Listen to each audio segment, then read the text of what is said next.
வணக்கம் நண்பர்களே, வாங்க இட்லிக்கு குருமா செய்கிறது எப்படின்னு பார்க்கலாம். இது ரொம்ப சுவையாக இருக்கும். நம்ம இட்லிக்கு குருமா தொட்டு சாப்பிட்டா அது ஒரு சுவையே தனி. நான் அதுக்கு 1/4 துண்டு நல்ல ஒரு இஞ்சி எடுத்திருக்கேன், அதை பொடியாக நறுக்கி வச்சுருக்கேன். 4லேருந்து 5 பல் பூண்டு எடுத்திருக்கேன், அதை நறுக்கி வச்சுருக்கேன். 4 பெரிய பச்சை மிளகாய், அதை நீல வாக்கில் கட் பண்ணியிருக்கேன். 1 ஸ்பூன் சோம்பு, 1 ஸ்பூன் கசகசா, ஒரு 6 பல் முந்திரி எடுத்துக்கோங்க. கசகசா இல்லாதவங்க யோசிக்க தேவையில்ல, முந்திரி பருப்பு எக்ஸ்ட்ரா 2-3 எடுத்துக்கலாம். கசகசா இல்லை, முந்திரி இல்லைன்னா நம்ம உடனடியாக உடச்சக்கடலையை எடுத்து கூட நம்ம குருமா வைக்கலாம். வாங்க பார்க்கலாம். நாம் இந்த குருமாவை வதக்கி தான் செய்ய போகிறோம். வாங்க இப்போ என்ன பண்ணலான்றதை பார்க்க. 1 டேபிள் ஸ்பூன் எண்ணெய் விட்டுக்கோங்க. 1 டேபிள் ஸ்பூன் எண்ணெய் விட்டுட்டு அதில் நறுக்கி வச்ச இஞ்சி, பூண்டு, பச்சை மிளகாய் இதை போட்டு நல்லா வதக்குங்க.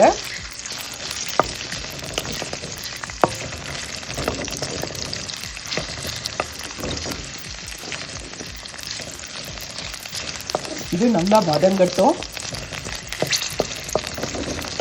எதுக்கு மிளகாயை நம்ம நீல வாக்கில் கீறி போடுறோன்னா முழு மிளகாவாக போட்டால் வெடிக்கும்.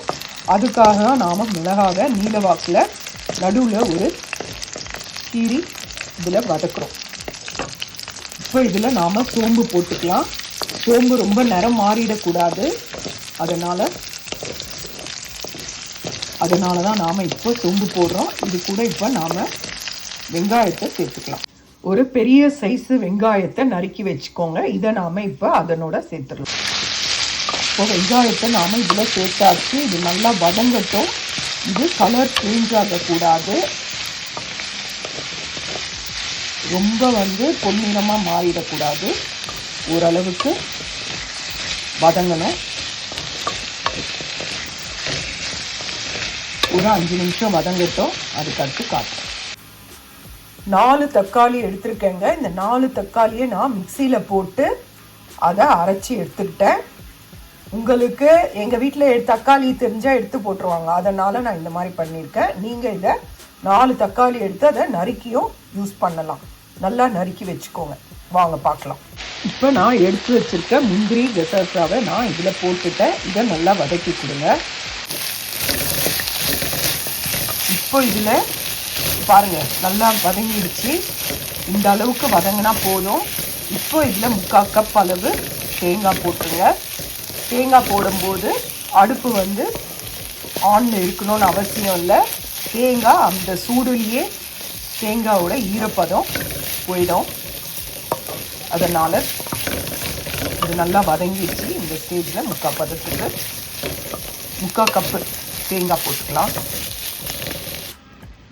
பாருங்கள், தேங்காய் துருவலை போட்டாச்சு. இதை நல்லா கலந்து கொடுங்க. இது இந்த சூடுலேயே தேங்காய் நல்லா அதனோட ஈரப்பதெல்லாம் போயிட்டு நல்லாயிருக்கும்.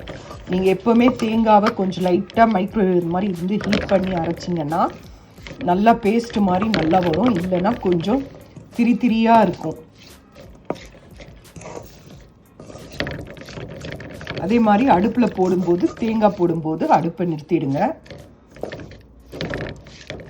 அவ்வளோதாங்க. இது ஆறின பிறகு நாம் இதை பேஸ்ட்டாக மிக்சியில் அரைச்சி எடுத்துகிட்டு வந்துடலாம். வெங்காயம் போடும்போது உப்பையும் சேர்த்துக்கோங்க. இதுலேயே நான் மறந்துட்டேன். உப்பையும் சேர்த்துட்டு நல்லா கலந்து கொடுத்துட்டு ஆறின பிறகு மிக்சியில் அரைச்சிக்கோங்க. வெங்காயம் போடும்போது போடுங்க, நான் மறந்துட்டேன். பேனில் 1 டேபிள் ஸ்பூன் எண்ணெய் எடுத்துக்கோங்க. அதில் சோம்பை போட்டுக்கோங்க. அதுக்கப்புறம் பிரிஞ்சி இலை, கல்பாசி ரொம்ப முக்கியம், நல்ல டேஸ்ட்டை கொடுக்கும். 1 ரோஜா மொட்டு, அப்புறம் கொஞ்சம் 2 துண்டு பட்டை லவங்கம் போட்டு இதை நல்லா ஃப்ரை பண்ணிக்கோங்க. ஃப்ரை பண்ணிவிட்டு அடுப்பை கொஞ்சம் அமர்த்திடுங்க. ஏன்னா தக்காளி நான் ஜூஸ் போடுறதுனால, ஜூஸாக விடுறதுனால தெளிக்கும். அதனால் நீங்களுமே அடுப்பை அமர்த்திட்டு அந்த நறுக்குன்னு, ஏன்னா அதில் வாட்டர் இருக்கிறதுனால தெளிக்கும். நறுக்கிட்டு இதில் போட்டுட்டு அதுக்கப்புறம் நம்ம கேஸை ஆன் பண்ணலாம். பிரிஞ்சி இலைலாம் சூப்பராக நல்லா வாசனை கொடுக்கும். இதெல்லாம் போடுங்க. பாருங்கண்ணா, 4 தக்காளி அரைச்சி வச்சுட்டேன். இந்த 4 தக்காளி விழுதை நான் இதில் விட்டுட்டேன். இப்போ கேஸ் ஆன் பண்ணி நம்ம இதை நல்லா கலரலாம். இன்னொரு விஷயங்க, நீங்கள் தக்காளியை நறுக்கியும் போடலாம். நறுக்கி போட்டு நல்லா கூழ் மாதிரி வதங்கணுங்க. நல்லா வதங்கணும். வதங்கின பிறகு தான் நான் சொல்கிற மசாலாலாம் சேர்க்கணும். இது கொஞ்சம் வதங்கட்டும். ஆல்ரெடி இது பேஸ்ட்டாக இருக்கனால இது கொஞ்ச நேரம் வதங்கின பிறகு இதனோட தண்ணியெல்லாம் கொஞ்சம் குறைஞ்ச பிறகு உங்களுக்கு நான் இது காட்டுறேன், என்ன போடணுன்றதை சொல்கிறேன். இப்போ பாருங்கள், தக்காளி நல்லா எண்ணெய் பிரிஞ்சு வருது பாருங்கள். தெரியுதுங்களா உங்களுக்கு? இதை பாருங்கள், இங்கெல்லாம் அப்படியே எண்ணெய் பிரிஞ்சு வருதுன்னு பாருங்கள். நீங்கள் உங்கள் தக்காளி நல்லா குழையணுங்க. தக்காளியோட தோல் மட்டும்தான் தெரியணும், மற்றபடி தக்காளி நல்லா குழையணும். 1/4 ஸ்பூன் மஞ்சள் பொடி எடுத்திருக்கேன். நிறத்துக்காக காஷ்மீரி சில்லி எடுத்திருக்கேன். இது அவ்வளோ காரம் கிடையாது, வெறும் கலருக்காக எடுத்திருக்கேன். நம்ம காரத்துக்கு தான் பச்சை மிளகாய் போட்டிருக்கோம். அதுக்கப்புறம் இது கறி பவுடருங்க, கறி மசாலா பவுடர். இது 1 ஸ்பூன் எடுத்துக்கோங்க. இந்த கறி மசாலா பவுடர் இல்லாதவங்களும் காஷ்மீரி சில்லி இல்லைனாலும் பரவாயில்ல, அதுக்கு பதிலாக நீங்கள் 1 ஸ்பூன் கரம் மசாலா சேர்த்துக்கலாம். இப்போ நான் இதில் போட்டுடுறேன். போட்டுட்டு இதை நல்லா கலந்து கொடுங்க. நல்லா பச்சை வாசனை போகிற வரைக்கும் நல்லா இதை கலந்து கொடுங்க.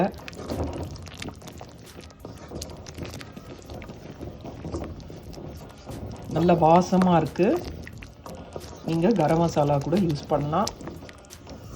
கறி மசாலா இருந்ததுன்னா கறி மசாலா யூஸ் பண்ணுங்கள், நல்லா டேஸ்ட்டாக நல்லாயிருக்கும்.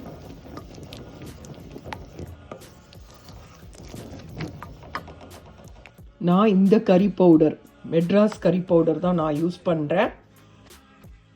இது இங்கே இது கிடைக்கும். இது மெடிட்டேரியன் மிடில் ஈஸ்ட் கடையில் நான் வாங்கினேன். இந்தியன் ஸ்டோரில் கறி பவுடர்னே கூட கிடைக்கும். இதை தான் நான் யூஸ் பண்ணியிருக்கேன். இதுதான் நாம் அரைச்சி கொண்டு வந்திருக்க பேஸ்ட்டு. இப்போ நாம் இதை அந்த தக்காளி இதில் போட்டுடலாம். இதில் நான் அரைச்சி வந்த விழுதை இதில் சேர்த்துட்டேன். இப்போ இதை நல்லா கலரி விடுங்க. நல்லா மிக்ஸ் பண்ணி விடுங்க.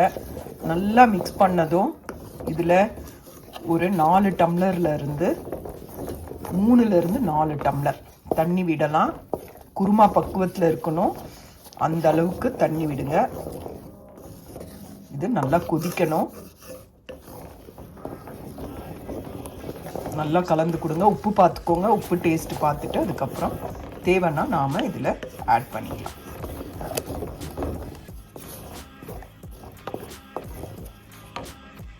இப்போ நாம் இதில் தண்ணியை சேர்த்துடலாம்.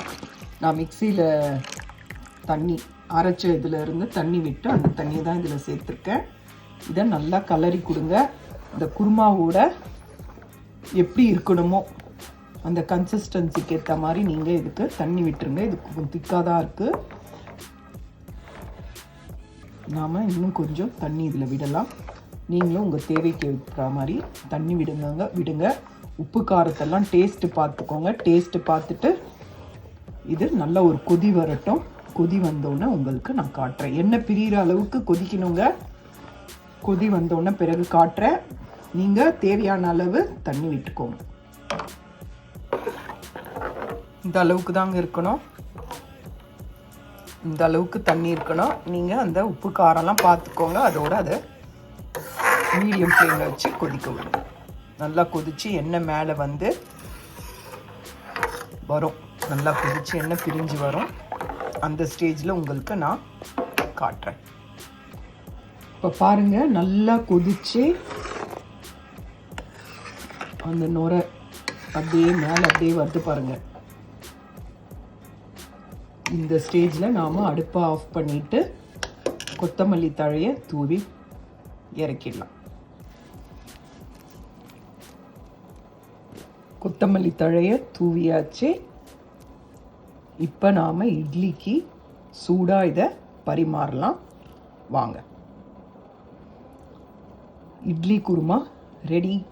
இது ரொம்ப நல்லாயிருக்கும். செஞ்சு பாருங்கள், ரொம்ப ஈஸி. வதக்கிட்டு அரைச்சிட வேண்டியதான், அவ்வளோதான். அதுக்கப்புறம் தக்காளி வதக்கி இதை போட வேண்டியதான். இட்லி குருமா ரெடி.